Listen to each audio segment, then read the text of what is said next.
എല്ലാവർക്കും സുഖമാണെന്ന് വിശ്വസിക്കുന്നു. ഡെയിലി അപ്ഡേറ്റിലേക്ക് എല്ലാ ആളുകൾക്കും സ്വാഗതം. മാർച്ച് 7-ാം തീയതിയും തുറന്നുള്ള ദിവസങ്ങളിലും നിങ്ങൾ ശ്രദ്ധിക്കേണ്ട വളരെ പ്രധാനപ്പെട്ട കാര്യങ്ങളാണ് ഈ ഒരു വീഡിയോയിൽ വ്യക്തമാക്കുന്നത്. വീഡിയോയുടെ വിശദാംശങ്ങളിലേക്ക് കടക്കുന്നതിന് മുമ്പ് കൂടുതൽ ആളുകളിലേക്ക് ഇൻഫർമേഷൻ എത്താൻ ഷെയർ ചെയ്യുക, ലൈക്ക് ചെയ്യുക, ഫേസ്ബുക്കിലൂടെ കാണുന്ന ആളുകൾ ഫോളോ ചെയ്യുക. വീഡിയോയുടെ വിശദമായ വിവരങ്ങളിലേക്ക് വരാം. സ്ത്രീ സുരക്ഷാ പെൻഷൻ അടുത്ത വിതരണത്തിന് കാത്തിരിക്കുകയാണ്. വിതരണ നടപടിയിലേക്ക് സംസ്ഥാന സർക്കാർ കടക്കുന്നു എന്നുള്ളതാണ് വിവരം.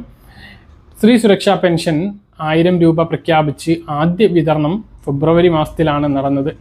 ഇതിനുശേഷമുള്ള രണ്ടാമത്തെ വിതരണത്തിനാണ് കാത്തിരിക്കുന്നത്. 16 ലക്ഷത്തോളം ആളുകൾ അപേക്ഷ നൽകിയപ്പോൾ 10 ലക്ഷം ആളുകൾക്ക് മാത്രമാണ് സംസ്ഥാനത്ത് സ്ത്രീ സുരക്ഷാ പെൻഷൻ വിതരണം ചെയ്തത്. എന്നാൽ ഇപ്പോൾ 20 ലക്ഷത്തിനടുത്ത് അപേക്ഷകൾ വരുമ്പോൾ 15 ലക്ഷത്തോളം ആളുകൾക്കെങ്കിലും ഇതിൻ്റെ വിതരണം ഉണ്ടാകും എന്നുള്ളതാണ് ഇപ്പോൾ നമുക്ക് ലഭിക്കുന്ന വിവരങ്ങൾ. അവസാനമായിട്ട് അപേക്ഷ നൽകിയിട്ടുള്ള ആളുകൾക്ക് ഇത് കിട്ടില്ല. അപേക്ഷ നൽകിയിട്ടും പല പൊരുത്തക്കേടുകൾ കാരണം അപേക്ഷ റിജക്റ്റ് ചെയ്തിട്ടുള്ള ആളുകൾക്കും തുക ലഭിക്കില്ല. അപ്പോൾ നിങ്ങൾ അപേക്ഷ നൽകിയിട്ടുള്ള അതേ അക്ഷയ കേന്ദ്രങ്ങളിലെത്തി ആ സ്റ്റാറ്റസ് പരിശോധിക്കുക. സ്വന്തമായിട്ട് കഴിയുന്ന ആളുകൾ അങ്ങനെ പരിശോധിക്കുക. ആദ്യമായിട്ട് അപേക്ഷ സ്വീകരിച്ചിട്ടുണ്ട് എന്ന് ഉറപ്പുവരുത്തുക. എങ്കിലും അടുത്ത വിതരണത്തിൻ്റെ സമയത്ത് 1000 രൂപ നിങ്ങളുടെ അക്കൗണ്ടിലേക്കും ഈ 1000 രൂപ ലഭിക്കുമ്പോൾ അതോടൊപ്പം അടുത്ത പെൻഷൻ വിതരണവും നമുക്ക് ഇപ്പോൾ സൂചനകളായിട്ട് പറയാൻ കഴിയും. ഈ മാസത്തെ പെൻഷൻ വിതരണം ചെയ്യും. അടുത്ത മാസത്തെ ഇലക്ഷന് മുമ്പ് ലഭിക്കും. അതായത് ഏപ്രിൽ മാസത്തേത് ഇലക്ഷന് മുമ്പ് സ്ത്രീ സുരക്ഷാ പെൻഷൻ മാക്സിമം ആളുകൾക്ക് ലഭിക്കും. അപേക്ഷ നൽകിയിട്ടുള്ളവർക്കെല്ലാം അത് ലഭിക്കാനുള്ള സാധ്യതയുണ്ട്. ഇലക്ഷന് മുമ്പ് എന്തായാലും ഒരു മാസത്തേത് ലഭിക്കും. മാത്രമല്ല മെയ് മാസത്തേത് മുൻകൂറായിട്ടും സ്ത്രീകൾക്ക് ലഭിക്കാനുള്ള സ്ത്രീ സുരക്ഷാ പെൻഷനോടൊപ്പം ലഭിക്കാനുള്ള സാധ്യത തള്ളിക്കളയാനാവില്ല. സാമൂഹ്യ സുരക്ഷാ പെൻഷൻ്റെ കാര്യം പറഞ്ഞതുപോലെ തന്നെ വിഷു ഈസ്റ്ററിനോടനുബന്ധിച്ച് സ്ത്രീ സുരക്ഷാ പെൻഷൻ മുൻകൂറായിട്ട് ഒരു മാസത്തേത് നൽകാൻ സാധ്യതയുണ്ട്. അപ്പോൾ ഏപ്രിൽ മാസം ആയിക്കഴിഞ്ഞാൽ പുതിയ കടമെടുപ്പും പുതിയ സാമ്പത്തിക വർഷവുമാണ്. ആ ഒരു തരത്തിലുള്ള വിതരണം ഉണ്ടാകും എന്നുള്ളതാണ് ഏറ്റവും പ്രധാനമായിട്ട് ഓർമ്മിപ്പിക്കാനുള്ളത്. സംസ്ഥാനത്ത് അങ്ങനെ ഫെബ്രുവരി മാസത്തെ പെൻഷൻ വിതരണം ഏകദേശം പൂർത്തിയായി കഴിഞ്ഞിട്ടുണ്ട്. ഇനി അടുത്ത പെൻഷൻ വിതരണത്തിന് കാത്തിരിക്കുന്ന അതിനെ അറിയിപ്പ് പറയുന്നതിന് മുമ്പ് വളരെ പ്രധാനപ്പെട്ട കാര്യമാണ് പറയുന്നത്. വിധവാ പെൻഷൻ വാങ്ങുന്നവരും അവിവാഹിത പെൻഷൻ വാങ്ങുന്നവരും വാഹിതയല്ല പുനഃവാഹിതയല്ല എന്ന ലൈഫ് സർട്ടിഫിക്കറ്റ് സമർപ്പിക്കാനുള്ള അല്ലെങ്കിൽ നോൺ മാരേജ് സർട്ടിഫിക്കറ്റ് സമർപ്പിക്കാനുള്ള സമയപരിധി ഈ മാസം 31 വരെയാണുള്ളത്. അതിനുള്ളിൽ എല്ലാ ആളുകളും അത് ചെയ്യണമെന്നുള്ളതാണ് ഏറ്റവും പ്രധാനമായിട്ട് ഓർമ്മിപ്പിക്കാനുള്ളത്. മറ്റൊന്ന് അടുത്ത പെൻഷൻ വിതരണത്തെക്കുറിച്ചാണ് പറയാനുള്ളത്. അടുത്ത പെൻഷൻ വിതരണം മാർച്ച് മാസത്തെ പെൻഷനാണ് നമ്മൾ പ്രതീക്ഷിക്കുന്നത്. 25-ാം തീയതിയോട് കൂടിയിട്ട് അതിൻ്റെ വിതരണം ഉണ്ടാകും.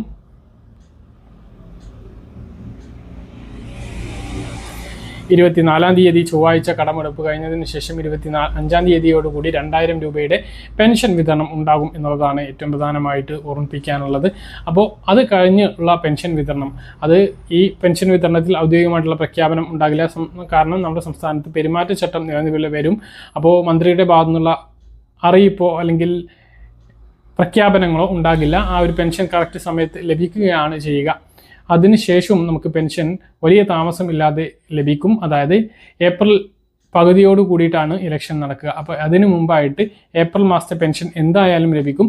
ഇനി ഏപ്രിൽ മാസത്തെ മാത്രമാകില്ല, ചിലപ്പോൾ മെയ് മാസത്തെയും ആ ഏപ്രിൽ മാസത്തോടൊപ്പം ലഭിക്കാൻ സാധ്യതയുണ്ട്. കാരണം ഏപ്രിൽ മാസത്തിൽ ഈസ്റ്ററും വിഷുവും നടക്കുന്നത് കൊണ്ട് തന്നെ ആ ഒരു പേര് പറഞ്ഞ് ഇലക്ഷന് മുമ്പ് 2 ഗഡു പെൻഷൻ കൂടി നൽകാനുള്ള സാധ്യതയുണ്ട്. അങ്ങനെ ആവുമ്പോൾ 25-ാം തീയതിക്ക് ശേഷം അതായത് അടുത്ത മാസം ഈ മാർച്ച് 25-ന് ശേഷം ഏപ്രിൽ 20-നുള്ളിലായിട്ട് ഈ 3 പെൻഷൻ 6000 രൂപ ഇലക്ഷന് പ്രമാണിച്ച് വിതരണം ചെയ്തേക്കാനുള്ള സാധ്യതയുണ്ട് എന്നുള്ളതാണ് ഏറ്റവും പ്രധാനപ്പെട്ട കാര്യം. അപ്പോൾ ഇതിൻ്റെയൊക്കെ അറിയിപ്പ് കൃത്യമായിട്ട് വരേണ്ടതുണ്ട്. ഇപ്പോൾ നമുക്ക് ലഭിക്കുന്ന സൂചനകൾ പ്രകാരമാണ് ഈ കാര്യങ്ങൾ പറയുന്നത് എന്നുള്ളത് പ്രത്യേകം ഓർമ്മിപ്പിക്കുന്നു. എന്തായാലും മാർച്ച് മാസത്തെ പെൻഷൻ 25-ാം തീയതി ബുധനാഴ്ചയായിരിക്കും ലഭിക്കുക. ബുധനാഴ്ച വൈകുന്നേരത്തോടു കൂടി ബാങ്ക് അക്കൗണ്ടുകളിലേക്ക് എത്തിച്ചേരും എന്നുള്ളതാണ് ഏറ്റവും പ്രധാനമായിട്ട് ഓർമ്മിപ്പിക്കാനുള്ളത്. മറ്റൊരു പ്രധാനപ്പെട്ട കാര്യം മസ്റ്ററിങ്ങിൻ്റെ കാര്യമാണ്. മസ്റ്ററിങ് ചെയ്യാത്തത് മൂലം പെൻഷൻ മുടങ്ങിയിട്ടുള്ളവരും മസ്റ്ററിങ് ചെയ്തപ്പോൾ അത് പരാജയപ്പെട്ട് സർട്ടിഫിക്കറ്റ് സമർപ്പിക്കാത്ത മൂലം പെൻഷൻ മുടങ്ങിയിട്ടുള്ള നിരവധി പേരുണ്ട്.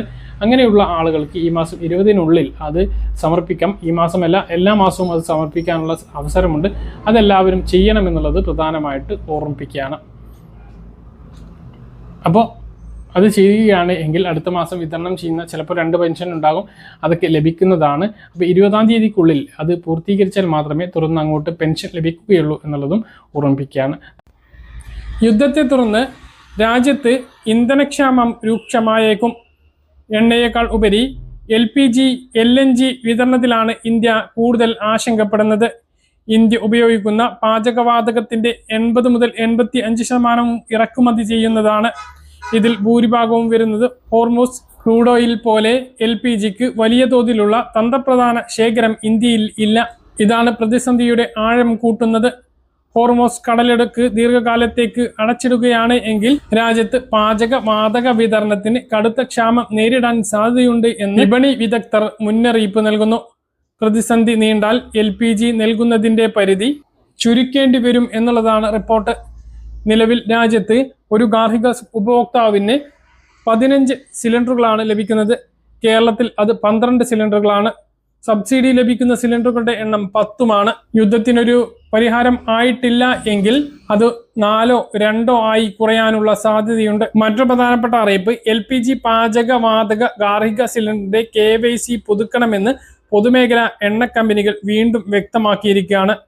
ലഭിക്കുന്ന സബ്സിഡി നിലനിർത്താൻ എല്ലാ വർഷവും പുതുക്കണമെന്നതാണ് പുതിയ തീരുമാനം. പ്രധാനമന്ത്രി ഉജ്ജൽ യോജന പദ്ധതിയിൽ ഉൾപ്പെട്ട ഉപഭോക്താക്കൾക്ക് 2026 മാർച്ച് 31 മുമ്പ് KYC പുതുക്കൽ നിർബന്ധമാണ്. ഈ KYC പൂർത്തിയാക്കാത്തവർക്ക് സബ്സിഡിക്ക് അർഹത ഉണ്ടാകുകയില്ല എന്ന് പെട്രോളിയം മന്ത്രാലയവും വ്യക്തമാക്കിയിരിക്കുകയാണ്. ഇപ്പോൾ വീടുകളിൽ ഉപയോഗിക്കുന്ന 14.2 കിലോഗ്രാം LPG സിലിണ്ടറുകൾക്കാണ് പരിശോധന നിർബന്ധമാക്കിയിരിക്കുന്നത്. KYC പൂർത്തിയാക്കിയില്ല എങ്കിൽ 8-ാമത്തെയും 9-ാമത്തെയും സിലിണ്ടറിനുള്ള സബ്സിഡി തടഞ്ഞുവെക്കും. മാർച്ച് 31 മുമ്പ് ഇത് ചെയ്തിട്ടില്ല എങ്കിൽ സബ്സിഡി പൂർണ്ണമായും ഒഴിവാക്കും. പിന്നീട് ഉജ്ജൽ യോജന പദ്ധതിയിൽ ഉൾപ്പെടാൻ സാധിക്കില്ല.